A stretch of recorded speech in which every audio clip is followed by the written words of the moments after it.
नमस्कार साथियों, पार्ट 3 में परमाणु सहेली डॉक्टर नीलम गोयल की तरफ से आप सभी का हार्दिक स्वागत है। आप सभी सोच रहे होंगे कि परमाणु सहेली केवल जल बिजली के मेगा प्रोजेक्ट्स पर ही बात कर रही है, बाकी के अन्य इश्यूज़ या ज्वलंत मुद्दों का क्या? आप सही सोचते हैं। हाँ, मैं केवल राजस्थान राज्य के लिए ही नहीं अपितु समूचे भारत के जॉब्स तलाश में फिक्रमंद 15 करोड़ युवक युवतियां, बेबस किसान परिवारों और पलायनवादी उद्योगपति व्यापारियों के महत्वपूर्ण इशू से वाकिफ हो, लेकिन साथ ही हिंदू मुस्लिम, मंदिर मस्जिद, भारत पाक, आरक्षण, महंगाई, करुणा और गरिमाओं को जार जार करती महत्वाकांक्षाओं, बर्बरता, लूटपाट और रात दिन की अंतहीन तूतुमय में इत्यादि जैसे नकारात्मक मुद्दों जो देश की जनता को ईर्ष्या व द्वेष के अंध महासागर में झोंके चले जा रहे हैं से भी बहुत अच्छे से परिचित रहती हूँ। भारत कोरोना मुक्त कब होगा, इसकी भी फिक्र है, और इसकी भी फिक्र है कि 10 करोड़ लोग जो इधर उधर प्राइवेट कंपनियों और उद्योग धंधों में नौकरियां, मेहनत मजदूरी कर अपना जीवन बसर कर रहे थे, अब कोरोना लॉकडाउन की वजह से बेजार हो चुके हैं। लॉकडाउन के तुरंत बाद या कई महीनों तक उन्हें वापस से तो काम मिलने से रहा। ऐसे में खाली भूखे बैठे वाले जो परिवार किस प्रकार स्वयं को शांत रख पाएंगे? क्या उस बेजारी के पीछे महा अराजकता की ज्वालामुखी तो नहीं धधक रही है? साथियों, बेरोजगारी, खाली मन, भूखा पेट व अज्ञानता, ये चारों यदि किसी परिवार या इंसान के समक्ष दरिद्रता व बेबसी लिए खड़े हैं, तो ऐसे में उस इंसान से सौहार्द व सकारात्मकता की आशा करना ठीक ऐसा ही है जैसे किसी प्रचंड अग्नि से जलते हुए प्राणी के हृदय से आशीर्वाद और शुभकामनाओं की आशा रखना। भारत के 70 करोड़ ग्रामीण लोगों के पास 96,000 लाख बीघा उपजाऊ भूमि और 78 करोड़ मवेशी हैं।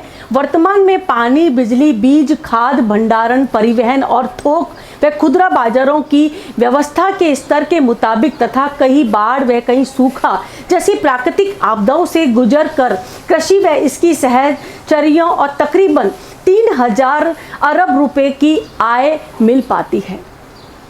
यह आय 33 करोड़ ग्रामीण वयस्क लोगों में बराबर बटे तो यह सालाना 14,000 रुपये के बराबर आती है। अर्थात भारत के कृषि कार्य में लगे 33 करोड़ ग्रामीण वयस्क लोगों की मासिक आय मात्र 1170 रुपये है। इतनी कम आमदनी के साथ वह दरिद्र और असंतुष्ट जीवन जीने के लिए बेबस है। ऐसे में इन 33 करोड़ ग्रामीण लोगों से शांति, सकारात्मकता व सौहार्द की आशा रखना बेमानी है। इसके विपरीत समृद्ध प्राणियों का तो अपना एक समूह होता है जहां सौहार्द है व सकारात्मकता वास करती है। इस समूह के खुशहाल प्राणियों के मध्य न तो इनका मजहब है और न ही इतनी इनकी जाति इंटरफेयर करती है, अपितु समय समय पर ये अपने अपने तीज त्योहार, होली, दिवाली, ईद को मिलजुल कर मनाते हैं। ऐसे समृद्ध समूहों से तो बाकी की जनता और संगठन हमेशा डोनेशन ही मांगती रहती है, कभी सैनिकों के नाम पर, कभी स्कूल कॉलेजों के नाम पर, कभी गाय बचाओ, बेटी पढ़ाओ के नाम पर, कभी असहाय व भूखों के खाना व कपड़ों के नाम पर, कभी मंदिर मस्जिदों के नाम पर, कभी अकाल व बाढ़ के नाम पर, और कभी महाबीमारी या पार्टी फंड के नाम पर। पार्ट 2 तक मैंने आप सभी के समक्ष पानी बिजली के मेगा प्रोजेक्ट्स के क्रियान्वयन के मार्ग में 5 चुनौतियों का जिक्र किया और इन चुनौतियों की मूल वजह lack of the real information का भी जिक्र किया था। अर्थात भारत की 95 करोड़ भोली, जिज्ञासु, अज्ञानी जनता अपने जल बिजली के मेगा प्रोजेक्ट के संदर्भ में कुछ नहीं जानती है। इसके जिज्ञासुपन व अज्ञानता की हद तो यह है कि कोई भी चालाक इंसान इस जनता को कहे कि जल विद्युत घर में जब पानी एक बार टरबाइन मशीन को घुमाकर नीचे आता है तो यह पानी कृषि और पीने योग्य नहीं रह पाता। जनता उस चालाक इंसान पर विश्वास कर अपने विकास के उस जल विद्युत घर का ही मरने मारने की हद तक का विरोध करने लग जाती है। एक दूसरे दृश्य में जब ऐसा ही एक अन्य चालाक इंसान उसे कहता है कि बांध बनने से तटीय गांव डूब जाएंगे, तो भोली अज्ञानी जनता उस चालाक इंसान पर विश्वास कर अपने द्वारा चुनी हुई सरकार के विरोध में खड़ी हो जाती है और अपने लिए पानी की व्यवस्था की उस योजना का मरने मारने की हद तक का विरोध करने लग जाती है। तीसरे दृश्य में किसी भी योजना के अंतर्गत अधिग्रहण की जाने वाली जमीन का मुआवजा निश्चित करने वाली कमेटीज अज्ञानतावश जिद लेकर बैठ जाती है कि प्रति बीघा 3 लाख रुपए से ज़्यादा की राशि का मुआवजा नहीं मिलेगा, भले ही वह योजना 20 वर्ष विरोधों में फंसी रहे। इस कमेटी को यह नॉलेज नहीं रहती है कि प्रति बीघा 15 लाख रुपए अर्थात कुल 10 अरब रुपए की मुआवजा राशि निश्चित की जाए तो सभी भूमालिक खुशी खुशी मान जाएंगे। साथ ही समयांतर्गत उस योजना के क्रियान्वयन से सालाना विकास में राज्य को 300 अरब रुपए के बराबर की नेट बढ़ोतरी हो सकेगी। 4 लाख से भी अधिक लोग इंजीनियर, वैज्ञानिक, सुपरवाइजर, ट्रेड्समैन, प्रबंधक, क्लर्क और अटेंडेंट इत्यादि जैसे पदों पर नियुक्त हो सकेंगे।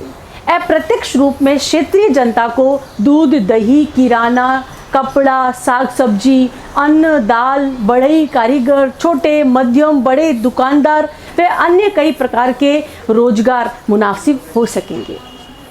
चौथे दृश्य में एक संगठन किसी एक मेगा प्रोजेक्ट का इसलिए विरोध कर रहा है कि यदि यह लगता है तो क्षेत्रीय जनता में भयानक बीमारी फैल जाएगी और यह महंगा प्रोजेक्ट है इत्यादि।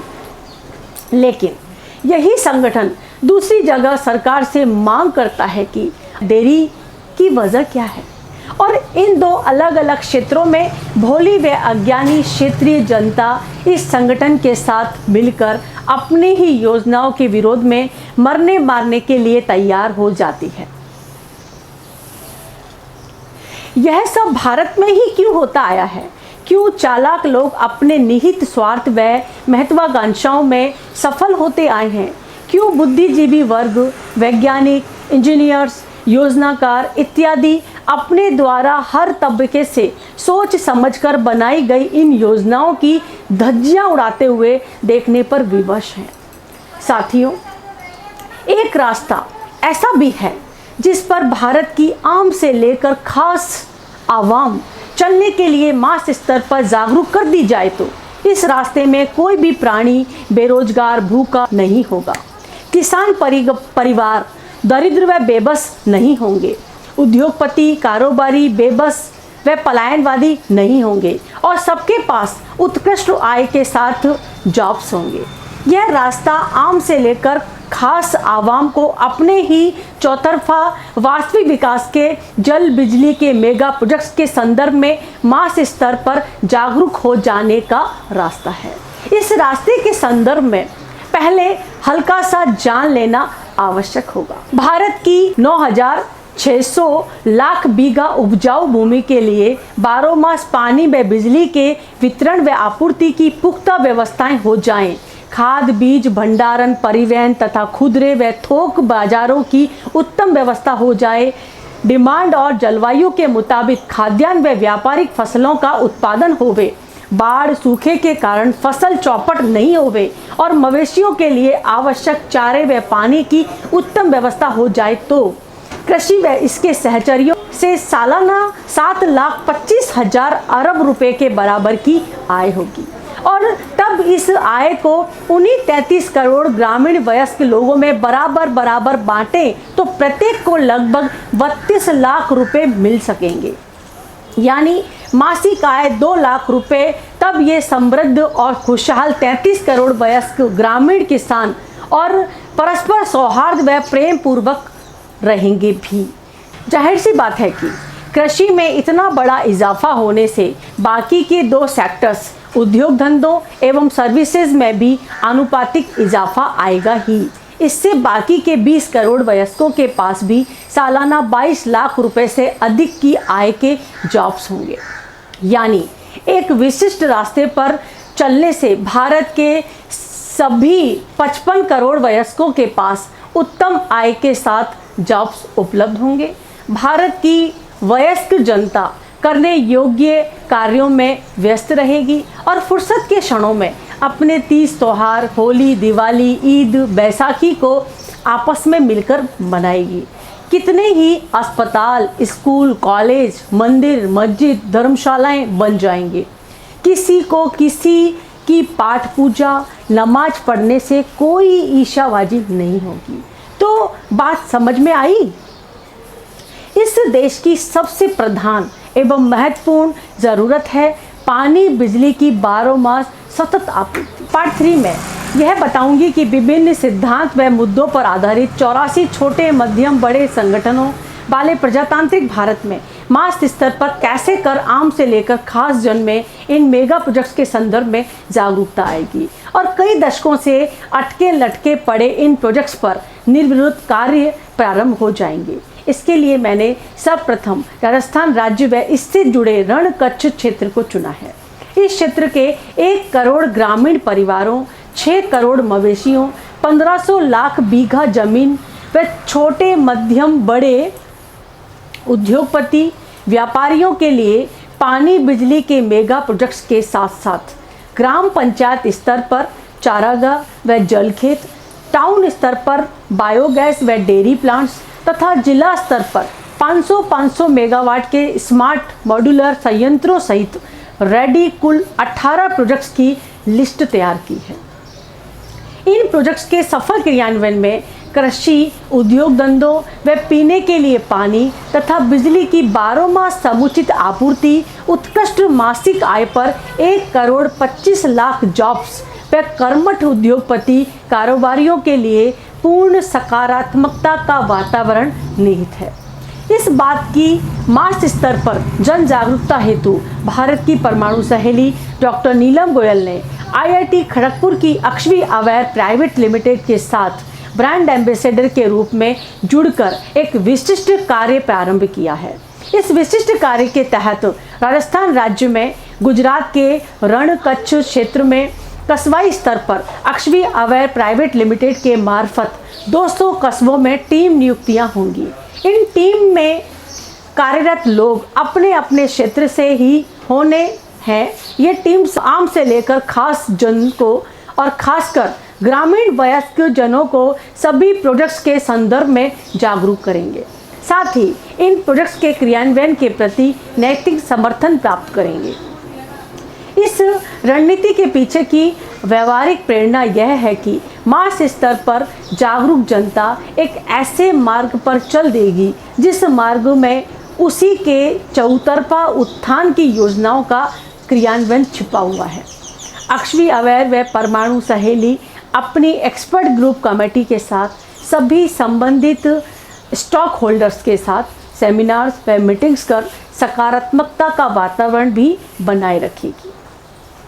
अक्षवी अवेयर ने राजस्थान के 8 जिलों चूरू, झुंझुनू, सीकर, बीकानेर, बाड़मेर, जैसलमेर, दौसा तथा अजमेर में ग्राम पंचायत व पंचायती स्तर पर क्षेत्रीय युवक युवतियों के साथ बातचीत व सेमिनार्स इत्यादि कार्य कर 50 टीम्स चिन्हित भी की हैं। 250 कस्बों में नियुक्त होने वाली टीम्स अनवरत व स्थायी तौर पर मास स्तर पर जन जागरूकता हेतु मीटिंग्स, नुक्कड़ नाटक, सेमिनार्स, चौपाल, बैठक, ऊंट रैली जैसे कार्य करती रहेंगी। साथ ही स्थानीय किसानों हेतु जलखेत, चारागाह, गोबर गैस व दूध की डेयरी जैसे प्लांट्स हेतु आवश्यक सकारात्मक वातावरण बनाकर आवश्यक डेटा भी संबंधित कंपनी व विभाग को उपलब्ध कराने में सक्षम रहेंगी। साथियों, मैं आप सभी के समक्ष पुनः कोरोना और मास स्तर की जागरूकता के परिणाम को आपके समक्ष रखना चाहूँगी कि कैसे कर मास स्तर पर जागरूकता ने अंततः कोरोना जैसी महाबीमारी पर नियंत्रण पा लिया। ठीक इसी प्रकार जल बिजली के मेगा प्रोजेक्ट्स के संदर्भ में आम से लेकर खास जन में जागरूकता आने से तमाम आवाम के पास इन योजनाओं का क्रियान्वयन करा देने की भी चर्चा होगी। आप सभी को इस बात में छिपी मंशा व उद्देश्यों को गहराई से मनन करना है। मैं आप सभी से यही कहना चाहूँगी कि त्याग दो उस मार्ग को जिसमें ईर्ष्या व द्वेष की कमी ही नहीं है।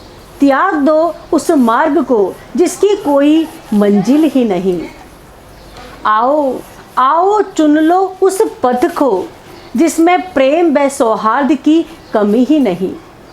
आओ चल दो उस पथ पर जिसमें कर्म सृजन की गति कभी थमे ही नहीं। मैं अब पार्ट 4 में आप सबसे रूबरू होंगी। तब तक के लिए सादर धन्यवाद। जय हिंद।